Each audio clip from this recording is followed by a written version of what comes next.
Según el Centro para el Control y la Prevención de Enfermedades, más de 37 millones de personas en Estados Unidos tienen diabetes y aproximadamente 96 millones de adultos tienen prediabetes. Pero hay esperanza. Con el manejo y cuidado adecuados, las personas con diabetes pueden vivir una vida larga y saludable. Hoy tenemos un panel de discusión sobre endocrinología y el manejo de la diabetes con la doctora María del Mar Morales Hernández y el doctor Sebastián Urbano Pérez Martínez, ambos endocrinólogos en Holy Cross Health en Fort Lauderdale. Ellos hablarán sobre los diferentes tipos de diabetes, cómo se regulan las hormonas y los últimos avances en tratamientos endocrinos. Esto es Thrive con Holy Cross Health, una producción de Holy Cross Health. Doctora Morales Hernández y doctor Pérez Martínez, muchas gracias por acompañarnos. Gracias por recibirnos, Jamie. Gracias por invitarnos. Comencemos con usted, doctora Morales Hernández. ¿Cuáles son las principales diferencias entre la diabetes tipo 1 y la tipo 2 y cómo esas diferencias afectan las opciones de tratamiento? Claro que sí. La diferencia principal es que la diabetes tipo 1 es una enfermedad autoinmune. El cuerpo destruye las células betas del páncreas, que son las encargadas de producir insulina. Por eso, las personas con este tipo de diabetes no pueden producir insulina o la producen en muy poca cantidad.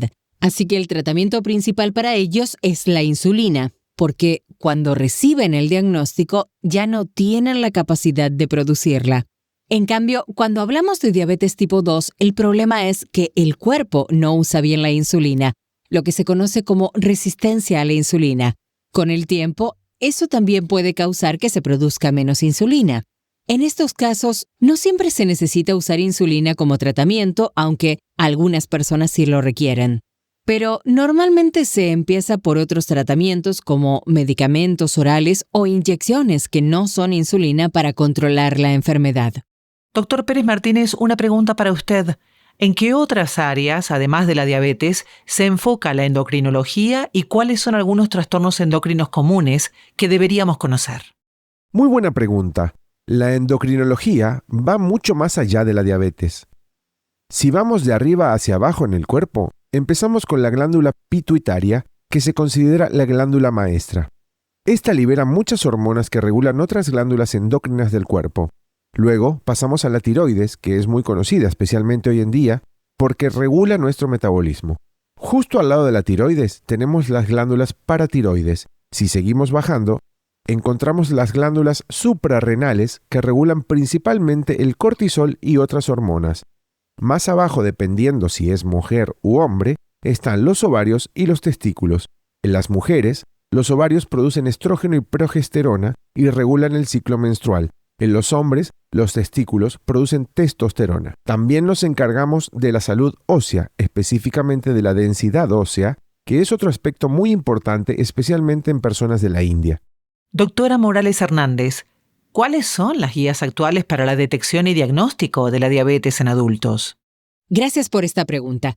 Creo que es fundamental hacer una buena detección de la diabetes, ya que alrededor del 4,5% de las personas tienen la enfermedad y no lo saben. Según las guías actuales, debemos hacer pruebas de detección a todos los adultos de 35 años o más, sin importar si tienen factores de riesgo o no. Ahora bien, también se deben hacer pruebas de detección a las personas con un índice de masa corporal elevado, es decir, que tienen sobrepeso u obesidad, y que además tengan al menos un factor de riesgo adicional.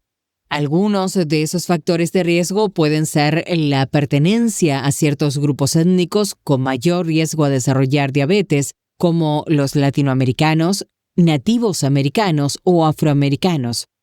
También pueden evaluarse las personas con otras condiciones metabólicas relacionadas como el síndrome metabólico, niveles bajos de colesterol HDL, el colesterol bueno, o presión arterial alta.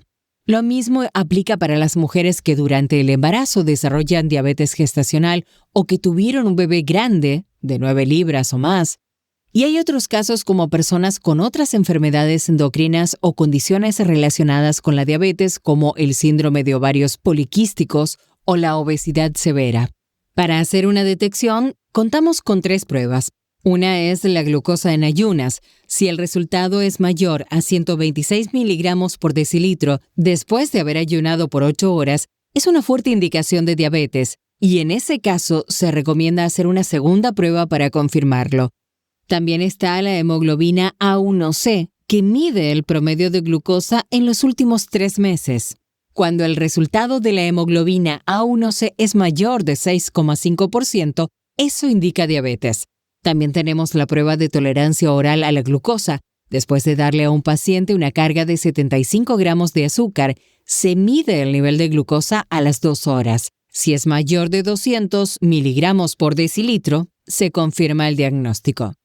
Estas son las 3 pruebas principales. Sin embargo, también se puede diagnosticar diabetes en pacientes que llegan con una crisis hiperglucémica o con niveles de azúcar muy altos, 200 miligramos por decilitro o más, acompañados de síntomas de hiperglucemia. Estos síntomas pueden incluir la pérdida de peso sin razón aparente, sed excesiva, hambre excesiva, a lo que llamamos polifagia, y orinar en grandes cantidades, que se conoce como poliuria.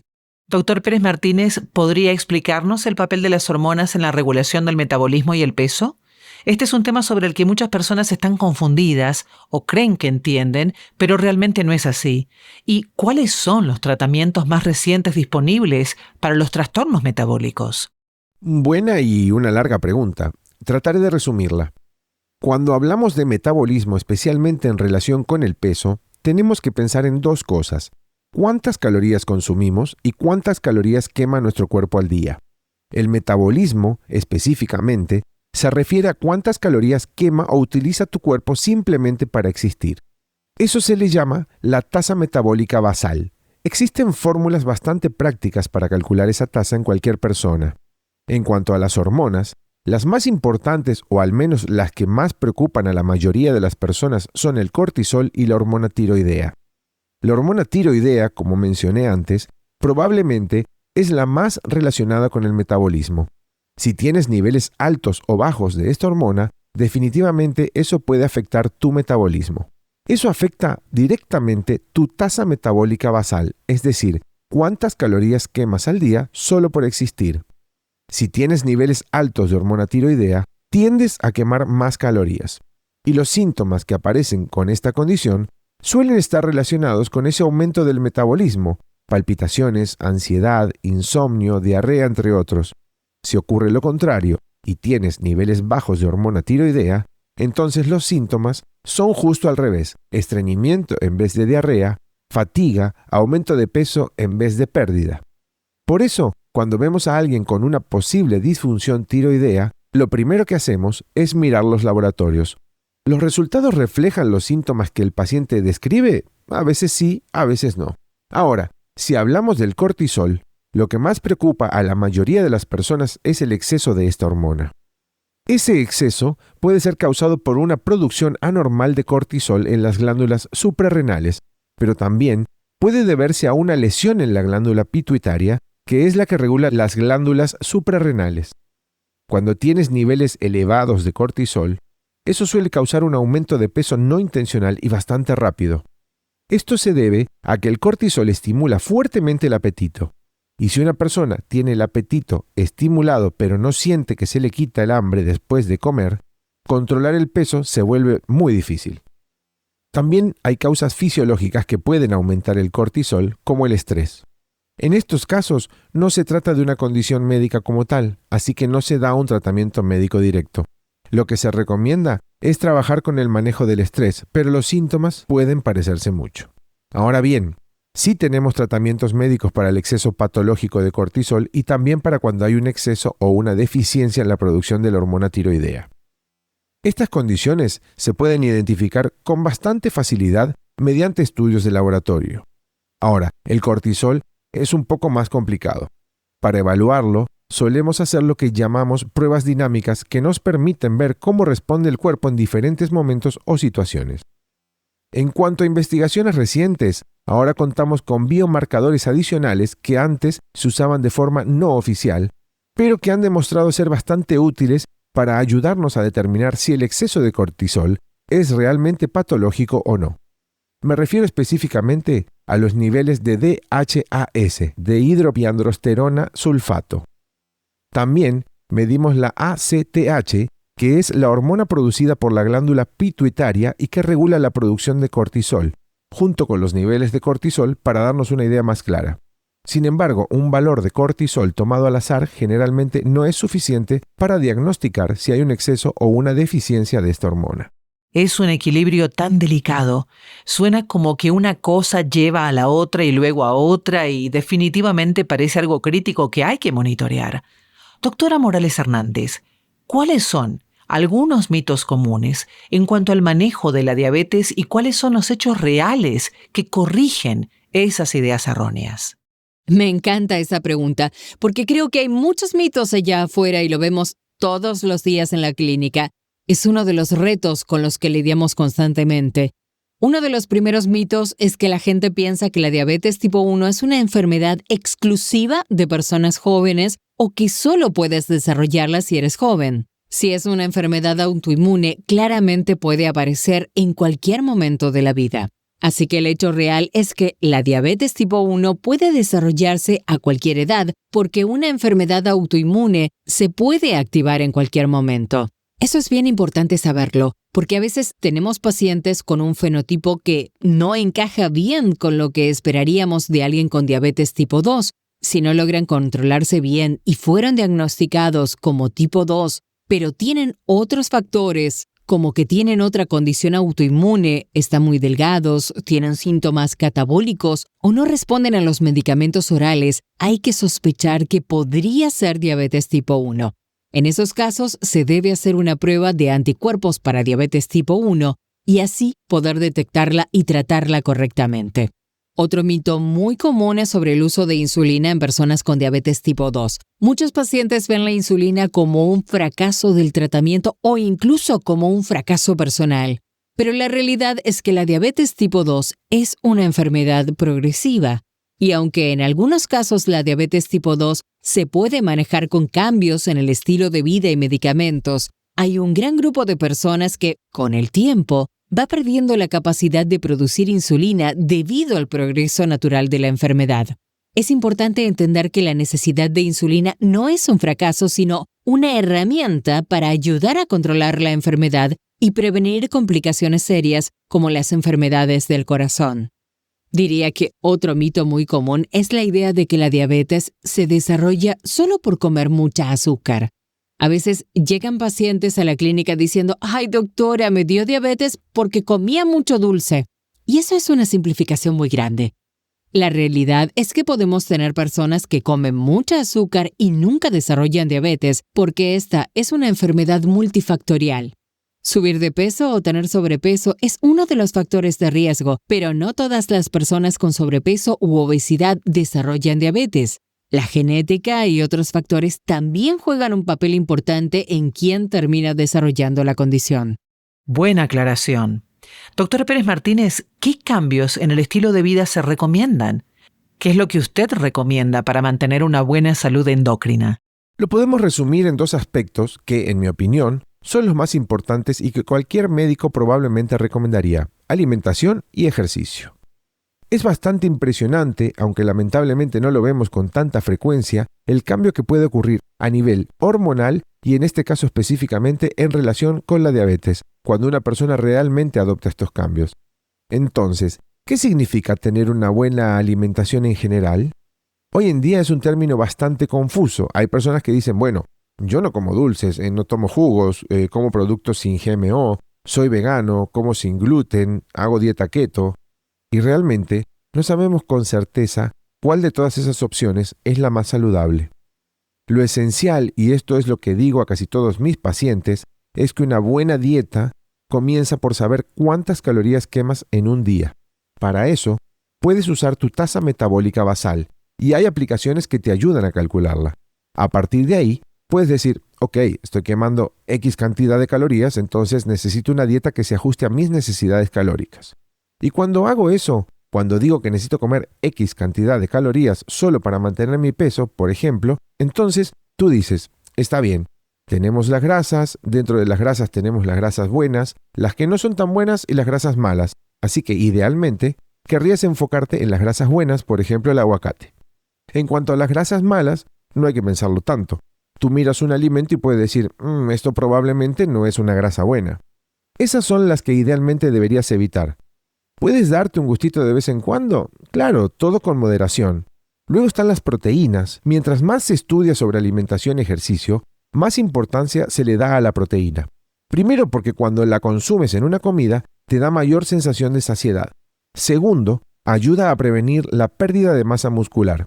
Y tercero, favorece el desarrollo muscular, especialmente si haces algún tipo de rutina de ejercicio. Y luego pasamos a los carbohidratos. Hay muchísimos tipos diferentes de carbohidratos. Te sorprendería cuántos alimentos están compuestos en su mayoría por carbohidratos. Y eso siempre es una conversación interesante con los pacientes porque muchos me dicen, yo como mucha fruta, como saludable. Y sí, entiendo perfectamente que una fruta es mejor que una hamburguesa con queso de McDonald's.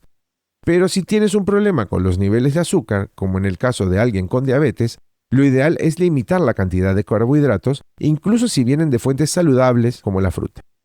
Así que, por ejemplo, cuando preparas un plato puedes decir, voy a llenar aproximadamente el 50% del plato con proteína.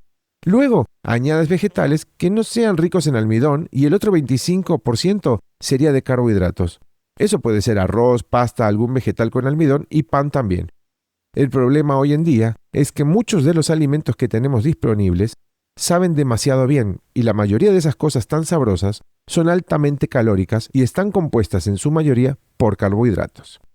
Si tuvieras que elegir, digamos que tienes una comida al frente y decides que solo vas a consumir 300 calorías, es mucho más saludable que esas 300 calorías provengan de una fuente de proteína, como el pollo, en lugar de algo como una barra de Snickers, que también tiene 300 calorías, pero te va a aportar azúcar, grasa y poco valor nutricional. Si comes una barra de chocolate en vez de una fuente de proteína, no vas a obtener los beneficios que ofrece la proteína como mantenerte lleno por más tiempo. Por eso, cuando hablamos de alimentación, hay que pensar en varias cosas a la vez. ¿Cuántas calorías estoy consumiendo? ¿Cuáles son mis metas con el peso? ¿Quiero mantenerme igual? ¿Quiero bajar de peso? ¿Quiero subir de peso? Una vez tengas claras tus metas, lo ideal es que la mayor parte de tus calorías venga de proteínas, ya que son las que más ayudan a mantener la saciedad. Luego puedes dejar un 25% para carbohidratos y el resto para vegetales sin almidón y grasas saludables. Sobre las dietas veganas, keto, sin GMO y todas esas variantes que se han popularizado en los últimos años, está bien, muchas pueden funcionar, pero al final del día, aunque tu dieta sea la más saludable del mundo, si estás comiendo más calorías de las que tu cuerpo necesita, eso igual va a tener consecuencias negativas. Así que lo más importante es tener conciencia de la cantidad total de calorías que estás consumiendo. Doctora Morales Hernández, ¿hay algo que le gustaría añadir sobre el papel que juega la alimentación en el manejo de la diabetes? ¿Hay algún patrón alimenticio específico que usted recomiende a sus pacientes? Sí, claro que sí. Como una extensión de lo que mencionó el Dr. Pérez, creo que debemos poner énfasis en los macronutrientes y en el control de las porciones con nuestros pacientes. Cuando se trata de diabetes, sabemos que tener un buen patrón de alimentación no solo les ayuda a controlar mejor la condición, sino que también puede prevenir episodios de hipoglucemia en algunos pacientes. Cuando se trata de dar recomendaciones, normalmente lo que yo hago es referir al paciente a un nutricionista o dietista registrado, porque se ha demostrado que ver a uno de estos profesionales puede mejorar la hemoglobina A1C hasta un 2% en pacientes con diabetes. Ellos nos ayudan a individualizar el plan de alimentación y a guiar mejor al paciente en su nutrición. En cuanto a patrones generales, lo que recomiendo es enfocarse en los macronutrientes, controlar la porción de carbohidratos, consumir alimentos naturales o mínimamente procesados, elegir proteínas magras, evitar grasas provenientes de lácteos y cuando se consuman carbohidratos, procurar que tengan buen contenido de fibra. En cuanto a las bebidas, es muy importante que los pacientes con diabetes tomen principalmente agua y eviten las bebidas azucaradas. Si bien les resulta muy difícil dejar las sodas o jugos, entonces pueden optar por versiones sin azúcar, como cereales sin azúcar o refrescos de dieta para ayudar a mantener un mejor control de la condición. Así que, básicamente estoy de acuerdo con lo que él dijo. Me enfoco más en el control de las porciones, en consumir proteínas magras, vegetales sin almidón, lácteos descremados y grasas saludables. Eso es lo que recomiendo a mis pacientes. Doctor Pérez Martínez, cambiando un poco de tema, ¿podría hablarnos sobre su perspectiva en cuanto a los avances más recientes en la terapia de reemplazo de testosterona para hombres? ¿Qué nos puede decir al respecto? La deficiencia de testosterona en los hombres, por suerte hoy en día, es mucho más aceptado que los hombres busquen ayuda cuando presentan síntomas de baja testosterona, también conocida como hipogonadismo. La terapia de reemplazo de testosterona lleva bastante tiempo utilizándose. Actualmente, el tipo de reemplazo más común es la inyección intramuscular, que es probablemente la más recetada. Sin embargo, desde la perspectiva del paciente, a muchos no les gusta estarse inyectando 1 o 2 veces por semana o cada 2 semanas con una aguja grande y una sustancia bastante espesa que a veces puede ser incómoda.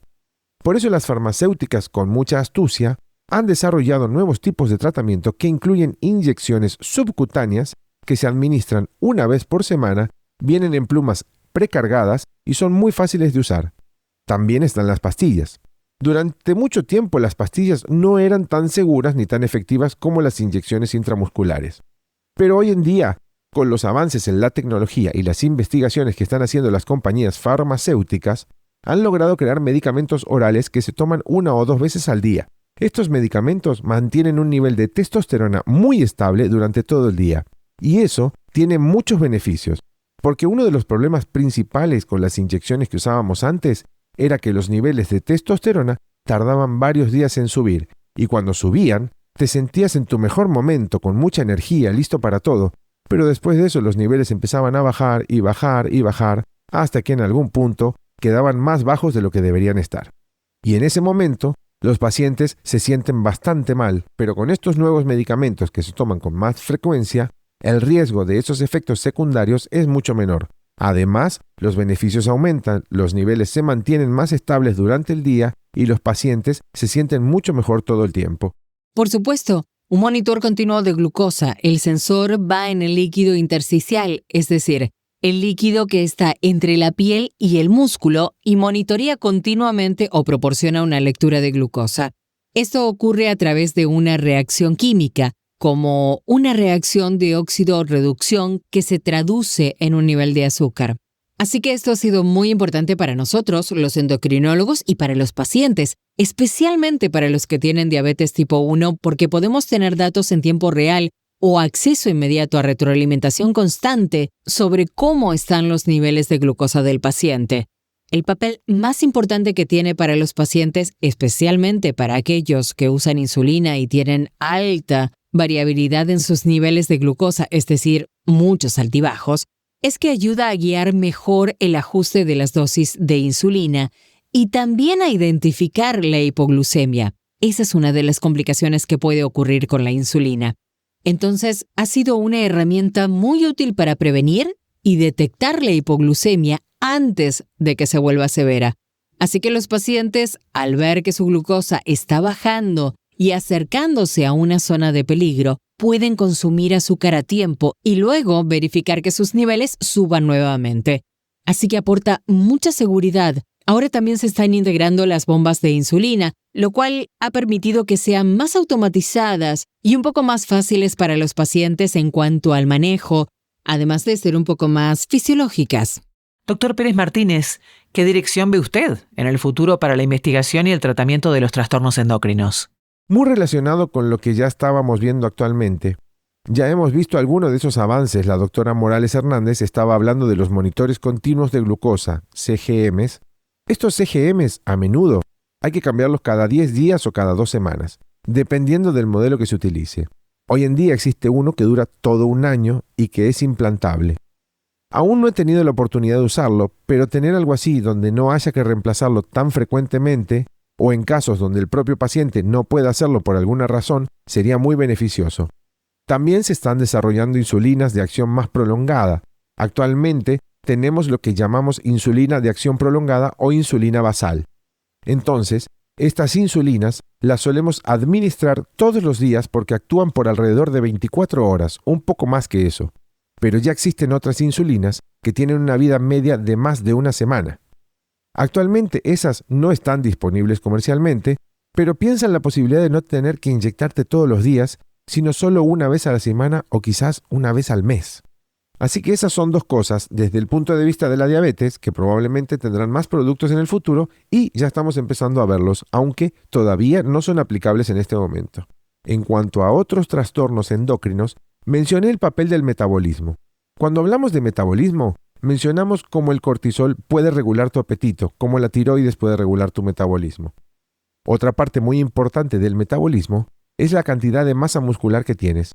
Actualmente existen todos estos medicamentos que son agonistas del GLP-1 y GIP, que esencialmente ayudan en el tratamiento de la diabetes y además tienen beneficios adicionales como reducir la resistencia a la insulina y provocar pérdida de peso. Ahora otras farmacéuticas que no lograron lanzar su producto durante esta fiebre de los GLP-1 van a empezar o ya han empezado a trabajar en medicamentos que puedan estimular el crecimiento muscular. Básicamente, solo tienes que imaginarte, ¿es posible obtener los beneficios del ejercicio sin tener que ejercitarse realmente? Es una idea muy interesante y habrá personas que estén de acuerdo y otras que no. Pero también tenemos que pensar en quienes simplemente no pueden hacer ejercicio. Estas personas tienen contraindicaciones para ser muy activas, para hacer entrenamiento de fuerza. Están en riesgo de caídas o tienen algún tipo de parálisis. Aún así, estas personas se beneficiarían del recambio muscular, de la formación de masa muscular.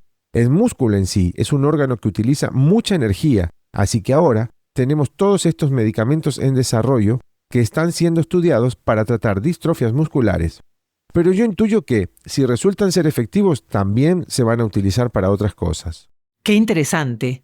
Bueno, realmente aprecio toda su perspectiva, toda la información que compartieron. Gracias por aportar su experiencia y por ponerla al servicio del futuro en su campo. De verdad, lo agradezco mucho. Gracias por recibirnos. Gracias.